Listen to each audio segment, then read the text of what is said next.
AP deputy CM Pawan Kalyan ప్రత్యేకంగా media ముందుకొచ్చారు. Social media పోకిరీలకి class తీసుకోవడంతో పాటుగా డైరెక్ట్ వార్నింగ్ కూడా ఇచ్చారు. ఇప్పటి వరకు ఒక లెక్క, ఇక నుంచి మరొక లెక్క అన్నట్లుగా యాక్షన్ ప్లాన్ ప్రకటించారు. గీత దాటారో ఇక వదిలేది లేదంటూ గట్టి హెచ్చరికలు జారీ చేశారు. రాజకీయ ప్రత్యర్థులకే కాదు, యూట్యూబర్లు, విశ్లేషకులు కూడా స్ట్రాంగ్ వార్నింగ్ ఇచ్చారు. ఒకవైపు ప్రశ్న రావణ్ అనుచిత వ్యాఖ్యల ఎపిసోడ్, మరోవైపు Telakapalli Ravi social engineering analysis, ఆ మధ్య ప్రొఫెసర్ నాగేశ్వర్ కామెంట్స్. డైరెక్ట్ గా ఇండైరెక్ట్ గా టార్గెట్ అయింది, ఎఫెక్ట్ అయింది మాత్రం పవన్ కళ్యాణే. అందుకేనేమో సడన్ గా మీడియా ముందుకొచ్చారు ఏపీ డిప్యూటీ సీఎం.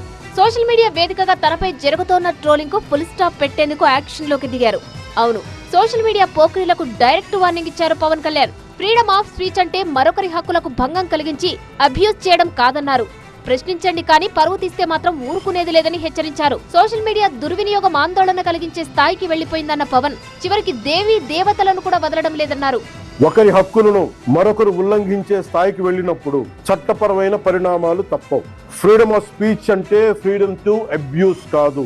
ప్రభుత్వాన్ని విమర్శించే హక్కు మీకుంది, మమ్మల్ని ప్రశ్నించే హక్కు మీకుంది, మా నిర్ణయాలతో విభేదించే హక్కు మీకుంది. కానీ ఒకరిని తిట్టడం, డెత్ థ్రెట్స్ ఇవ్వడం, ఆధారాలు లేకుండా ఆరోపణలు చేయడం, మహిళలను టార్గెట్ చేయడం, మత విశ్వాసాలను అవమానించడం, ఒక వ్యక్తి గౌరవాన్ని దెబ్బతీయడం, హింసకు ప్రేరేపించడం, ఇవన్నీ రాజ్యాంగం కల్పించిన స్వేచ్ఛలోకి రావు. ఇవి చట్టపరంగా నేరాలు. గత కొన్నేళ్లుగా సోషల్ మీడియా దుర్వినియోగం ఆందోళన కలిగించే స్థాయికి చేరుకుంది. మహిళల్ని ముఖ్యంగా అత్యంత అసభ్యంగా టార్గెట్ చేస్తా ఉన్నారు. చివరికి దేవుళ్ళని దేవతల్ని కూడా వదలట్లేదు. ఇవన్నీ కూడా ఫ్రీడమ్ ఆఫ్ ఎక్స్ప్రెషన్ కింద రావు. Constructive criticism, fair comment, satire ఇవన్నీ ప్రజాస్వామ్యంలో భాగమే. విభిన్న అభిప్రాయాలను వ్యక్తం చేసే హక్కును మేము పూర్తిగా గౌరవిస్తాం. సోషల్ మీడియా బాధితులకు అండగా ఉంటామన్నారు పవన్. డిప్యూటీ సీఎం ఆఫీస్ లో ప్రత్యేక గ్రీవెన్స్ సెల్ తెరవనున్నట్టు ప్రకటించారు. ఆధారాలతో ఫిర్యాదు చేస్తే కఠిన చర్యలు తీసుకుంటామన్నారు. అంతేకాదు సోషల్ మీడియా దుర్వినియోగాన్ని అరికట్టడానికి కొత్త చట్టం తెస్తామన్నారు పవన్. సోషల్ మీడియా దుర్వినియోగం వల్ల ఇబ్బందులు ఎదుర్కొంటున్న ప్రతి ఒక్కరికి ఈ సందర్భంగా నేను ఒక మాట చెప్తా ఉన్నాను. మీరెవ్వరూ ఒంటరి వారు కాదు, మీకు ప్రభుత్వం అండగా ఉంటుంది. డిప్యూటీ చీఫ్ మినిస్టర్ ఆఫీస్ లో సోషల్ మీడియా దుర్వినియోగానికి సంబంధించిన ఫిర్యాదులు స్వీకరించేందుకు ప్రత్యేక వ్యవస్థని ఏర్పాటు చేయబోతున్నాం.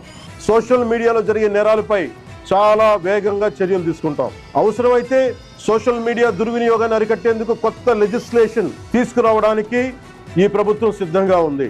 ఇక చివరిగా విశ్లేషకులకు కూడా స్వీట్ వార్నింగ్ ఇచ్చారు పవన్ కళ్యాణ్. విమర్శలు చేయండి గానీ గౌరవంగా చేయండి అంటూ హెచ్చరికలు పంపారు పవన్. మమ్మల్ని ప్రశ్నించండి, విమర్శించండి, మీ అభిప్రాయాన్ని చెప్పండి, కానీ గౌరవంతో చెప్పండి.